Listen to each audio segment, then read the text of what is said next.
Fox News alert, disgraced financier accused child molester Jeffrey Epstein was found unresponsive in his prison cell this morning. Justice Department officials are calling it an apparent suicide. With that, we bring in Kevin Carroll, current partner at Wigan and Dana, former chief counsel of the U.S. Council on Transitional Organized Crime. Appreciate you being with us, sir.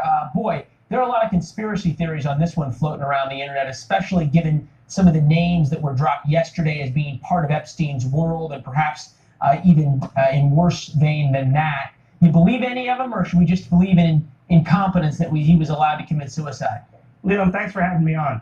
Yeah, I wouldn't believe in the conspiracy theories. I think when you hear hoofbeats over the next hill, it's probably horses, not zebras. I think this was incompetence on the part of the Federal Bureau of Prisons here. And I don't think he was murdered. Bill Barr, the Attorney General, saying that he was appalled by this. He was on suicide watch. Unclear if he was still on suicide watch when this happened. But boy, for a case that seemed to have the potential to ensnare a lot of rich and powerful people, dead men tell no tales. It doesn't look good. The one thing I would say is that the deposition testimony that was released yesterday by order of the U.S. Court of Appeals for the Second Circuit was taken back in 2016. So this information was known to the government. So it's not as if Epstein was shot while walking into the grand jury while he was going to provide live testimony. But it's not a good look.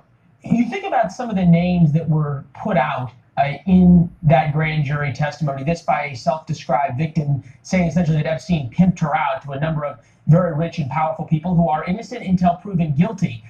But does it make it harder or easier to prove those people guilty now? Well, I reread the indictment today, and the charged misconduct, is certainly disgusting, and it would have been very good to be able to have Epstein in court to have to answer for this. So they likely have invoked the Fifth Amendment.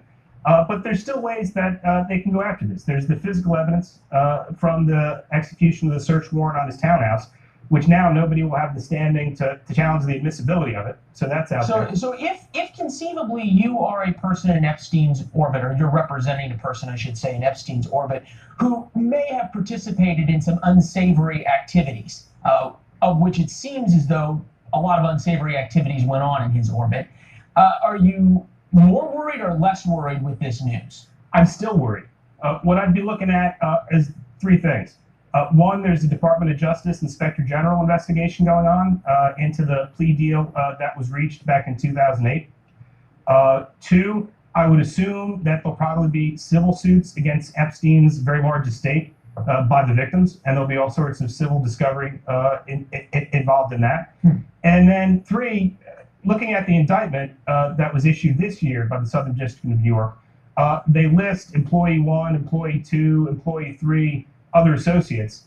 They're not named, but I would be interested, all of the misconduct that's in the... Based on your reading of the documents so far and the tea leaves here, did the government feel as though they'd reached the top of the food chain, if you will, and were going down?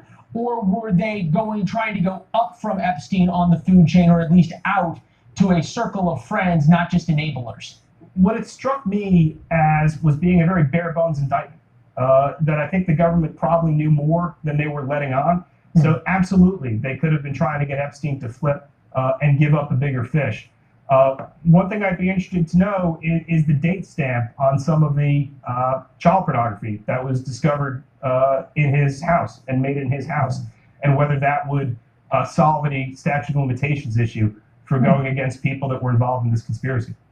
Boy.